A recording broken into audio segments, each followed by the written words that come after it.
I've been watching a lot of Mimic speedrun videos over the past few days, and I've noticed some patterns that allows them to do the objectives, shave time off efficiently, and making sure they don't die in the process. If you're an experienced speedrunner or this is literally your first speedrun, this video is for you. Or you're just watching this video because you're bored and have nothing else better to do, then fair enough. All the advice I give in this video is applicable to solos, duos, and groups, but I recommend playing with more friends because A, they can cover your mistakes if you make one, and B, it's just more fun to do it that way in my opinion. So yeah, this is a complete guide on how to actually speedrun Mimic Book 2 Chapter 1. The first part is relatively simple. There is no chance that you can actually get jump scared before the Mio story bit, so don't be scared at all before that. Also, make sure to check your ping beforehand. There's a lot of doors in the Mimic which take a few seconds to open. If you have terrible ping, opening a door would slow you down a lot as the game takes more time to register. A single delayed door will only add half a second to your time, but it adds up as time goes on, so I suggest resetting until you get something that's decent, like lower than 100 ping. As well, notice the movement. You have to strafe in these segments to cut corners, which is a good tactic. And keep in mind of your stamina. What I did is that I used my stamina to about 5 to 10% instead of draining it entirely.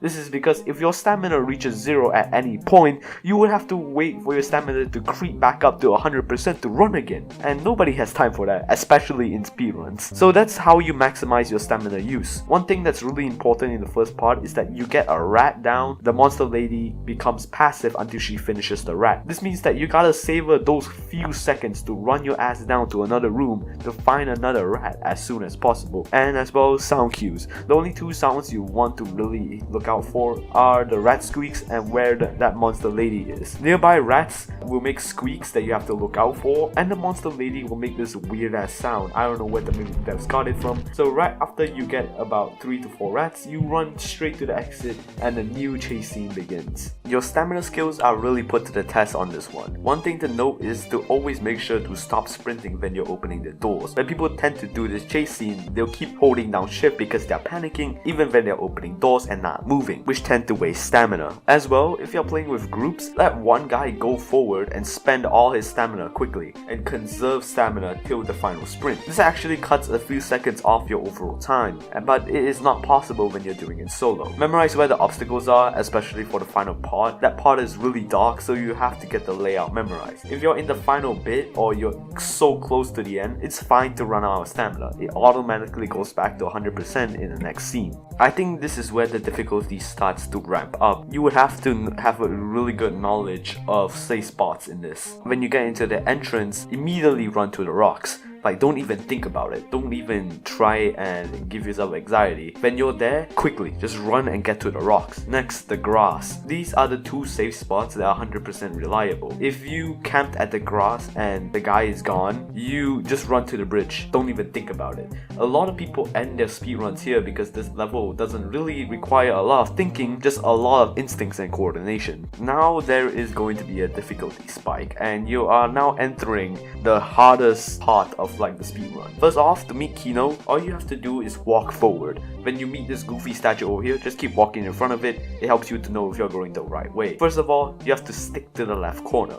When you meet Kino, just go left. That's it. That's because the houses that are most important are at the left. Always make sure that you're close to buildings with low roofs. These are your friends. The weakness of this guy is that he's 7'11" and he's Yao Ming, but he's too big to fit in any of these houses. Do the puzzle, it's pretty simple. You just draw whatever quickly and get the key which is always at the biggest house of the level. Ignore everything else. These two are the only things that you have to do to actually gain access to the candle level. Once you get the key, proceed to the candle maze. Always stay near the houses, be mindful of where the monster is at, and you are mostly good. If you are very talented, or if you're like really good, you're like really experienced in Mimic, just run your ass all the way without even giving a fuck about the monster. Like this guy over here, which did the Mimic in 16 minutes, which is just respect, bro, respect. The candle level, in my opinion, is the worst level in the Mimic. I probably raged too much at this than I would like to admit. Even with your light, you can see practically nothing, and the monster in here makes very little sound. It is almost dead quiet, and as well being masked by your footsteps. You have to rely 100% on vision on this one to spot the monster, as it is fully white, making it stand out in the dark. It is very slow when it doesn't see you, but it becomes fast when provoked. The candle section is also very luck dependent. The pattern of candles are different for every server. I don't really like this because if you guess wrong, you're basically just fucked. You don't know if the candles will work in your favor or they will just kill you. But in this run, I somehow miraculously did it in one shot.